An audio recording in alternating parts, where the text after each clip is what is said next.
Hello. Hi, Mihir. Am I saying your name right? Yes, you are. Yes, you are. Thank you so much for taking your time to meet with us. I really appreciate Yeah, it. absolutely. Do you mind if I record this meeting to post to some of the people that are interested in this? Yeah, absolutely. Go for it. Okay, for sure. Um, yeah, can I address you by like Dr. Bent or does Dr. Bent Yeah, work? that's totally fine. Mhm. Okay. Well, yeah, I really appreciate you taking your time to meet with us. We're just interested in a lot of your work.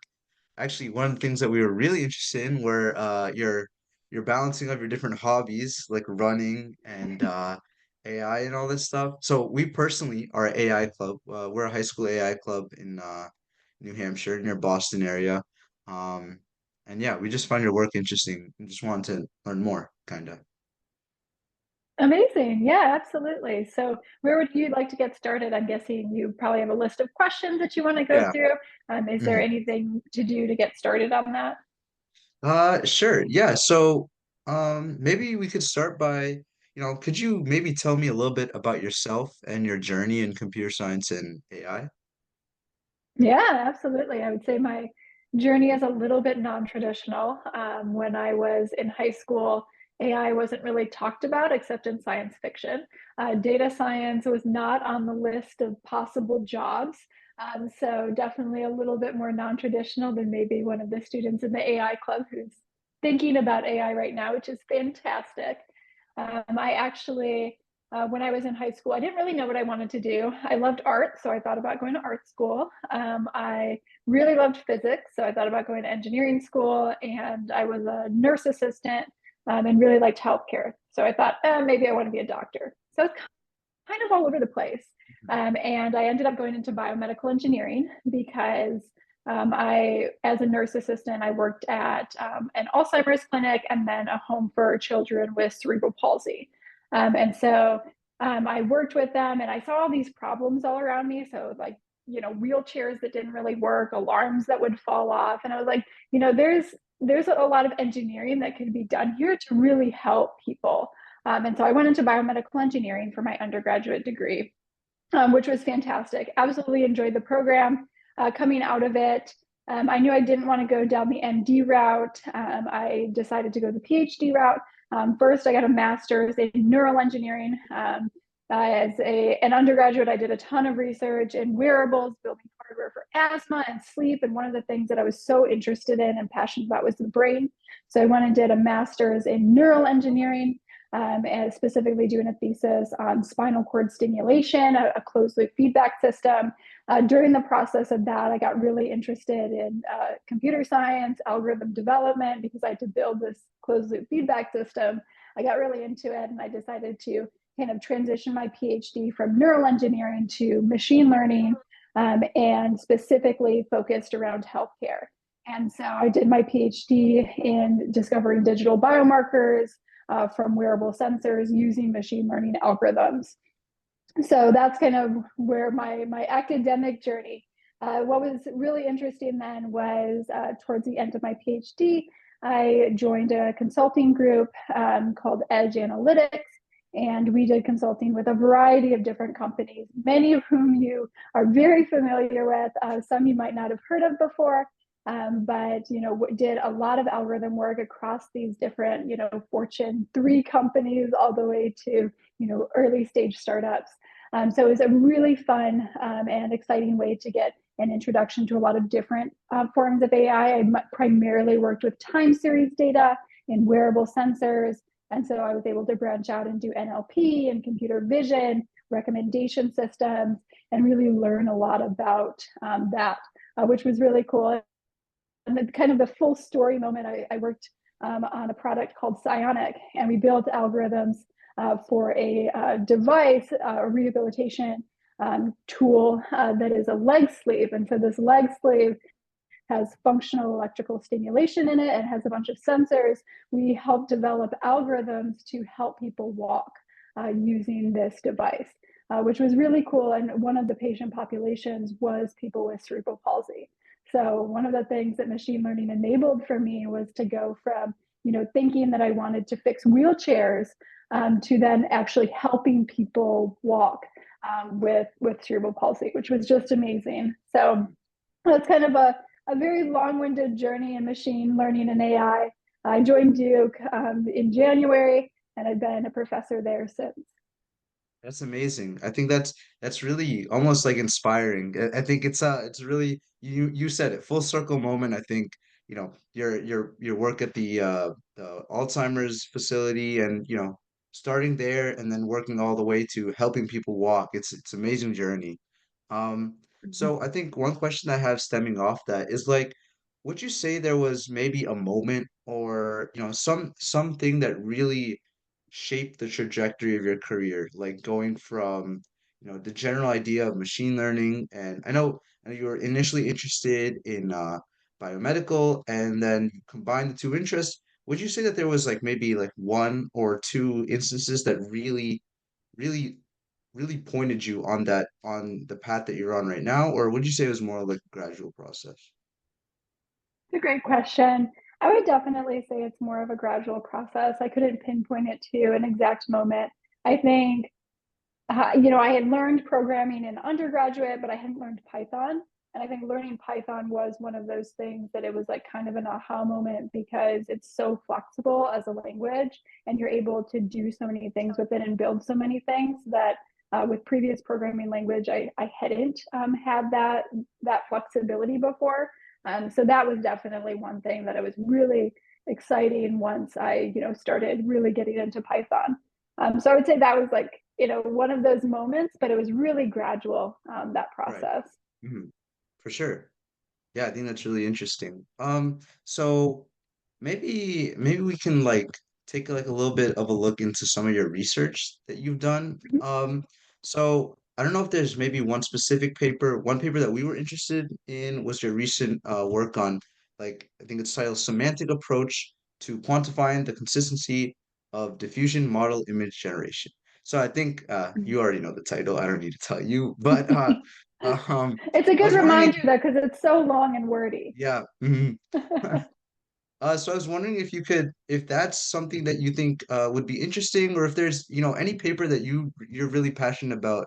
I bet you're passionate about all your papers. But if there's any paper that you're like really interested in, would you be able to like give us like a simple overview of your work in that?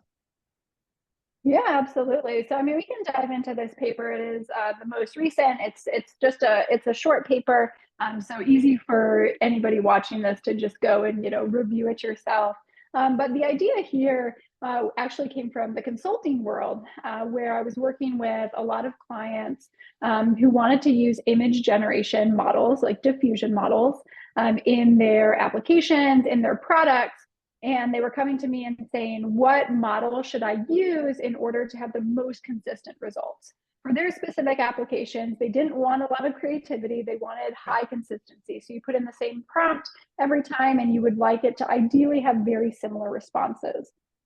The challenge with that is diffusion models are inherently stochastic. There's a random initialization, there's random optimizations along the way. There's a lot of random components inside of the diffusion model architecture that just introduces randomness in general to diffusion models.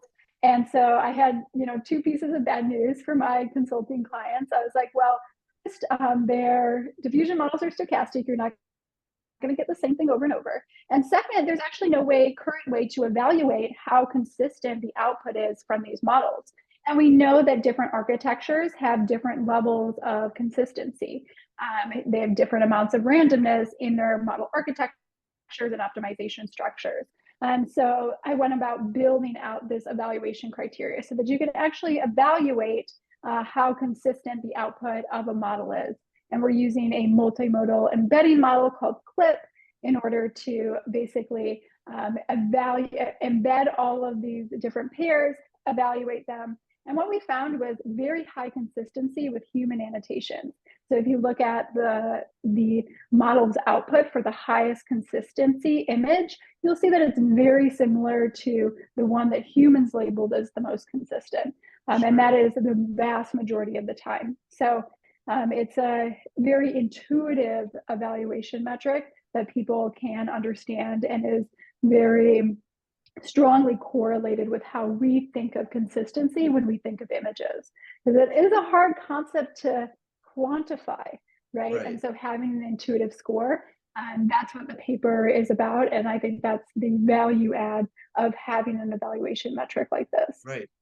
I think that's really interesting because I think sometimes when you look at like some research papers, they're very academic and you don't really see the direct application. And I think that's something that we found really interesting. Like the fact that you were working on both sides of the spectrum with the consultancy and academia, it's like, the application is right there. And I think it's really Mhm. fascinating. I think that especially that work has a lot of, like you were talking about, those the companies that are really interested in having consistent results. I can definitely see the use case there. I think that's really cool stuff.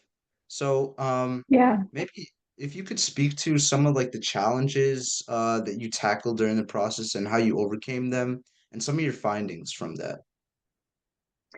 Yeah, absolutely. So, it's an interesting process having to build up a set of evaluations and thinking about what is going to be intuitive to humans. Because you can, put numbers on anything, you can quantify anything you want to, but if it doesn't actually have human intuition behind it, if it doesn't give a good, like, user understandable output, then it's going to be useless. So there was a lot of iteration along the process of thinking about how to create an evaluation metric that would be user understandable and would be highly intuitive from a human standpoint and how humans think about consistency. So I think, from a mathematical side of things, it's a very simple, mathematically from a machine learning standpoint, very simple. We're using a pre-trained model.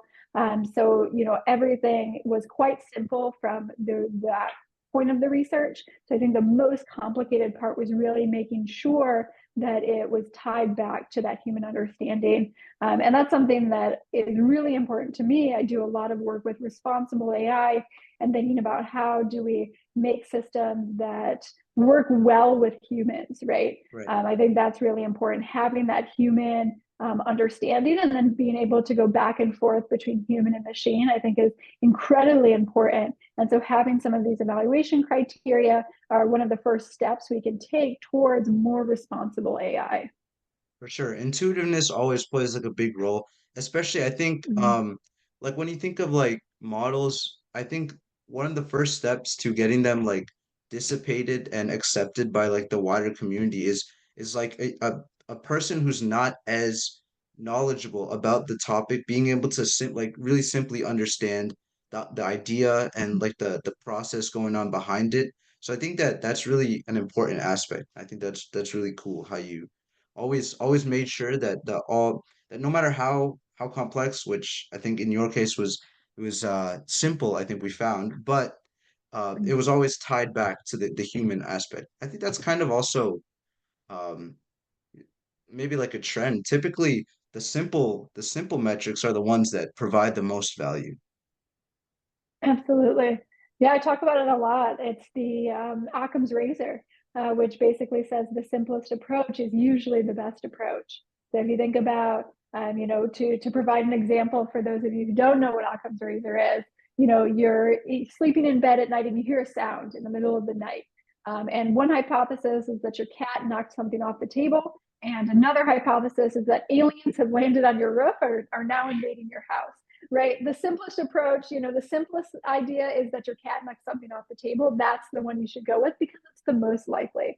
Similarly, with AI models, it's always important to start with something simple and start with, these simple ideas and see if they work first because they're so much more interpretable, easier to understand, and easier and more accessible to a larger group of people. For sure. Okay, yeah. So some questions like stemming off that project there. I know I don't know how much this, exactly relates here, but I think there's always a consistent interest in fairness, fairness in machine learning. And I know you touch about that responsible. Could you elaborate on maybe how you address that idea in your research here? Yeah, absolutely. This is a great point. And this research specifically doesn't tie directly back to fairness, but any evaluation criteria, has inherent roots in fairness and in responsible AI. It's incredibly important to have AI systems that are fair, that are transparent, that are human understandable. And I think, this is having robust evaluation metrics is one way that we can ensure fairness and be able to identify biases, right? If we aren't evaluating our models or only evaluating models on, a small amount of criteria, then it's more likely that biases are going to go unnoticed. And Mhm. so if we have a very robust set of different evaluation metrics and we're checking all of these different things, it's more likely that we're going to be able to catch these biases and mitigate them before they're ever, sent out to the public. Right. So while this might not be, the development of this might not, inherently involve fairness, this is a tool that really enables fairness in the future. I think that's definitely Exactly. fantastic, fantastic work there. So maybe we could take a step out of this specific piece of research, and we did have some questions for you about some more general concepts. Mhm. So here's one. How do you like, we touched on collaboration, right? So how do you envision like the evolution of human and AI collaboration like going in the future, and what new forms might that appear in?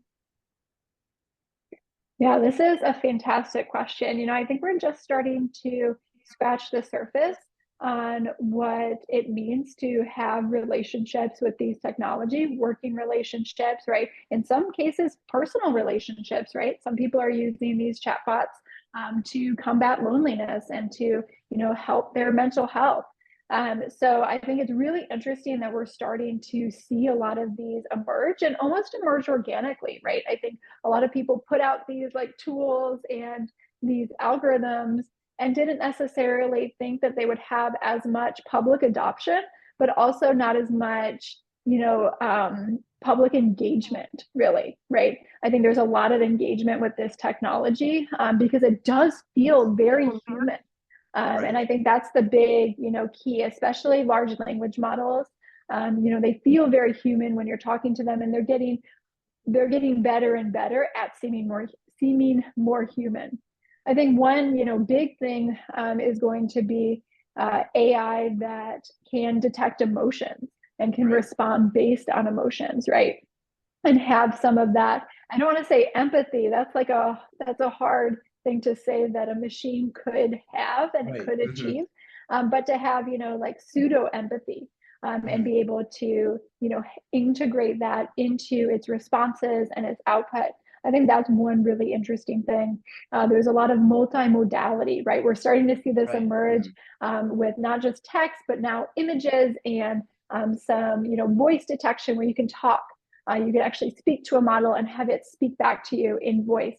And so it's really interesting that we're starting to see these new modalities emerge and what other modalities are going to emerge, right?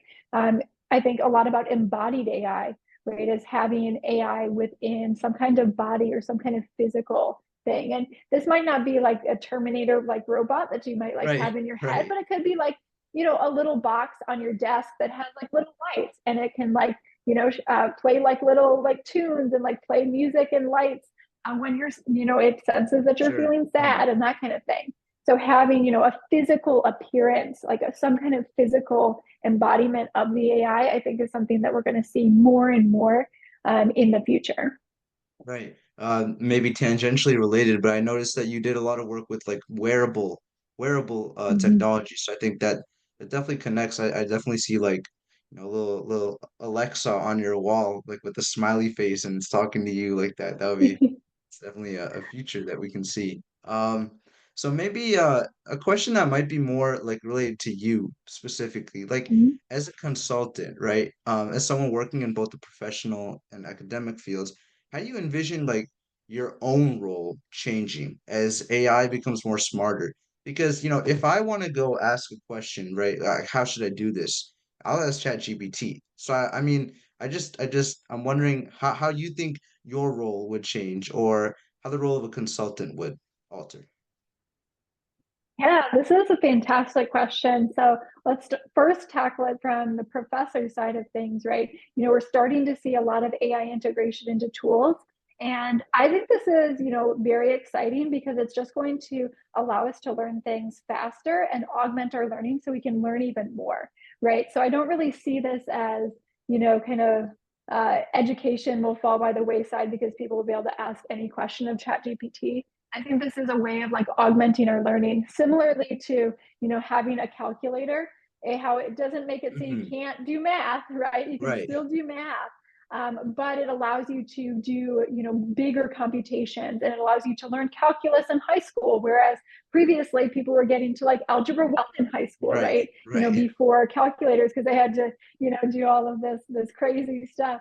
So, I think it's really interesting that I think it's just going to advance human understanding and human knowledge even more. And I think there's going to be, really interesting modalities to that. Now, going back to like the human side of things, I think that's really where, on both the professor side and the consultant side, right? Like people want that like human integration. So until Sure. Mhm. the AI is more human, right? There's going to be that gravitation towards having professors, having consultants who have done it before, who can explain things well, and they bring that just human presence to the equation. There's also, especially on the consultant side of things, right? There is a concept of responsibility.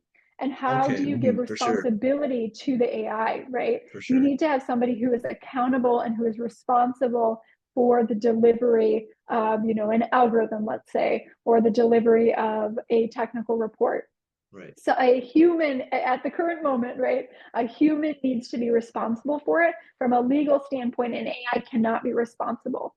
So that is one area that consultants are still going to be, very needed in the near future. And in the very long term future, I don't know what it's going to look like. I am very hopeful that we'll be working like 3 days a week, right? And then the Mhm. other 4 days we're able to explore our interests, make incredible art, be able to experience life and travel. I don't know if that will happen in my lifetime, but I think that's definitely kind of that optimistic view of this technology and where it could go. For sure.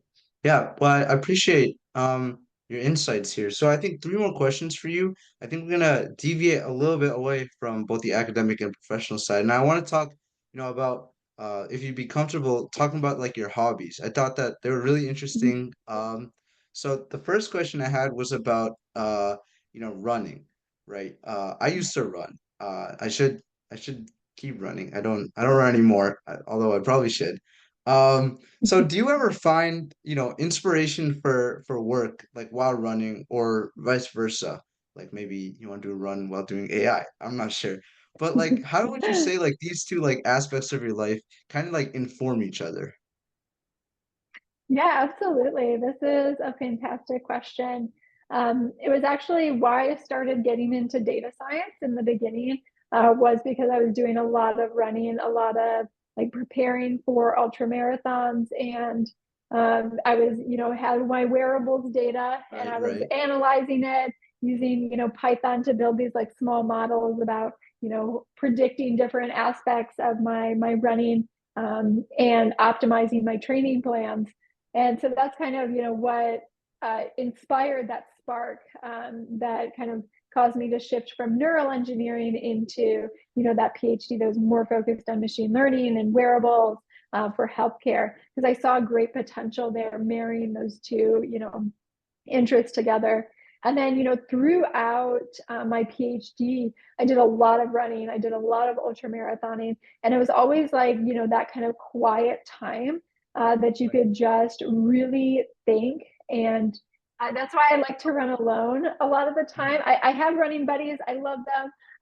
But, a lot of times I like to run alone because it's just that like really like deep thought, and you can draw these connections, especially when breathing in, like when you're out on the trails and stuff, and you're just breathing in all the nature, For right? sure, for And sure. everything's like so fresh. And I just found that you can get so much out of that from a mental perspective, and from just like if you're in a bad mood, I could go out for a run and I just feel fantastic.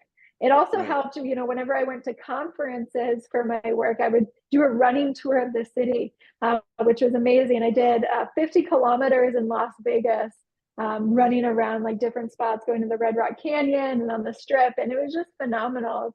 A way to explore the world in a different way and in a more detailed way than you could ever before. So I love that part of it. And it definitely helps bring fresh perspectives to my work. I think that's really interesting. I think so I'm a big hip hop guy, right? And a lot of Nice. I'm on Spotify a lot, and all the time I'm looking at my Spotify data. I'm always like trying to figure out trends and to look at that. I think that's I think that's really interesting. I've always found the data stuff to be really cool. I think that's great that it's really cool stuff like bridging the gap between running and AI. I think that's really interesting and data Mhm. science. So one question maybe not exactly related to running, but related to writing. Okay, Mhm. so I know that I see that you write a blog and also that you do a newsletter. So I think those are both two very interesting ideas.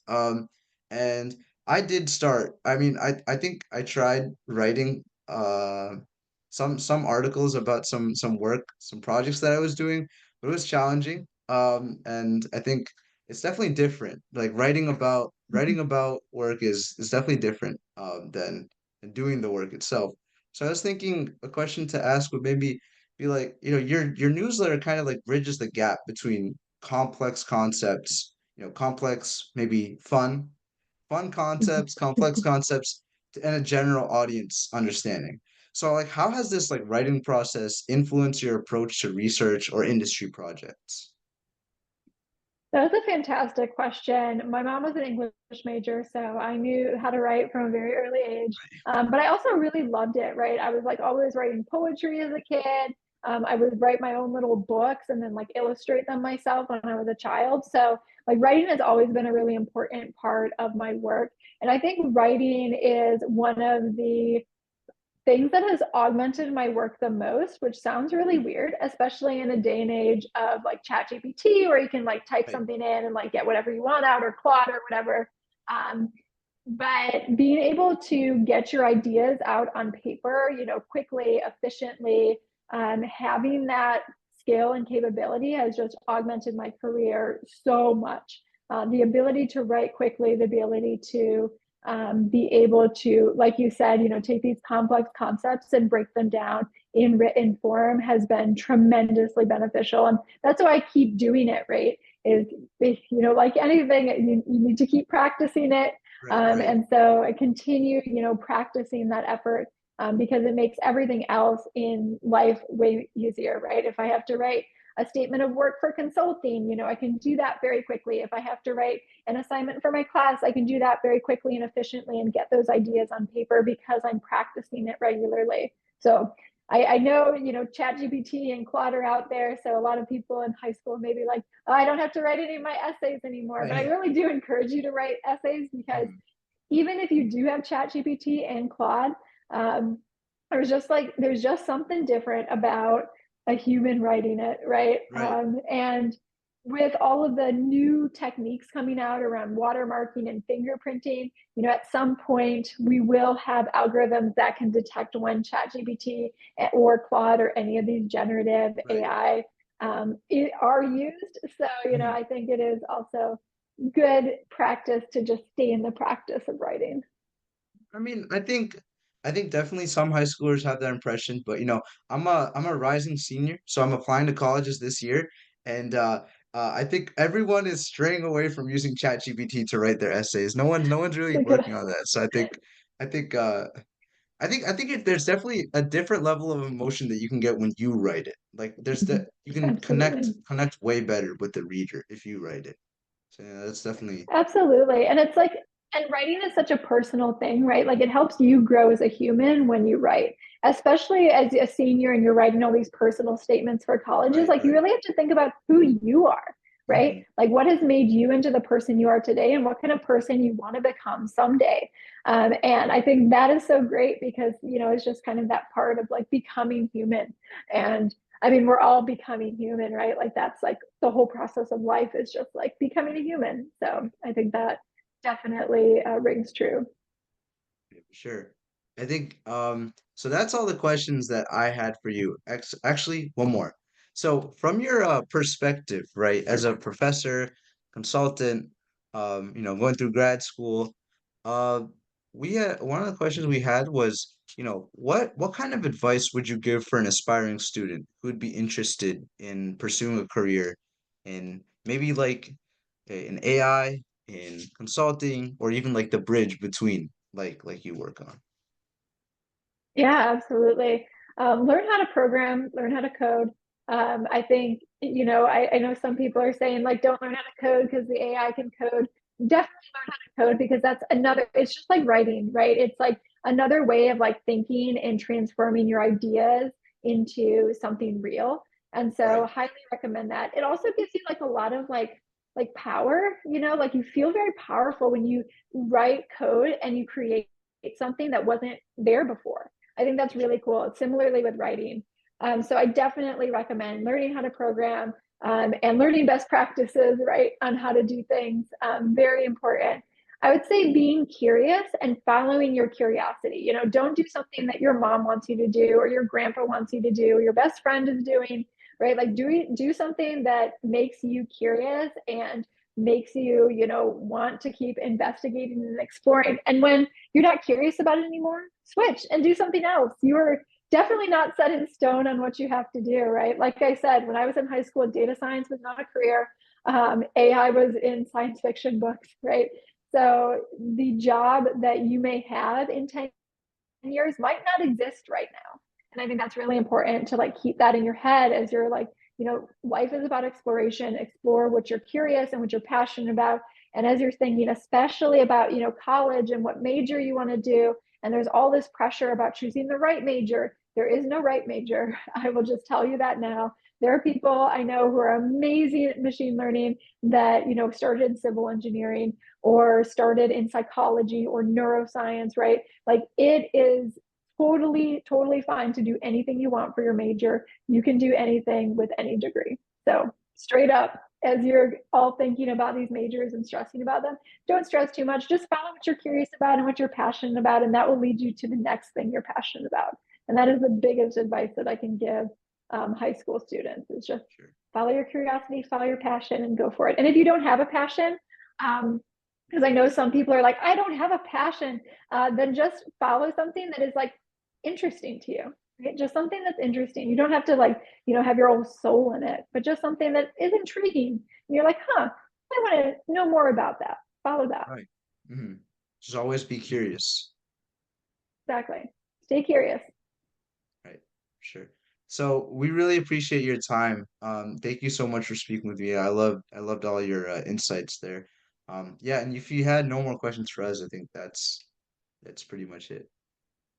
Yeah, absolutely. Yeah, just a quick plug. I have a Coursera specialization with three courses coming out in September that the folks in your club may be interested in because they kind of break down some of these big concepts Sure. into more digestible bits. It's on explainable AI and interpretable machine learning, and responsible AI in general. So if you want, I can send you an email when it comes out, and you can disperse it to the club. Yeah, for sure. That would be amazing. I think everyone's interested Awesome, in learning more about it. So that's anything helps. Thank you cool. so much. Well, Yeah, thank and you for your definitely time. connect with me on LinkedIn, Mihir. Okay. I want to For keep up sure. with what you're doing. Of course. Yep. Thank you so much for your time. Have a wonderful day. All right. You too. Bye Bye-bye. bye.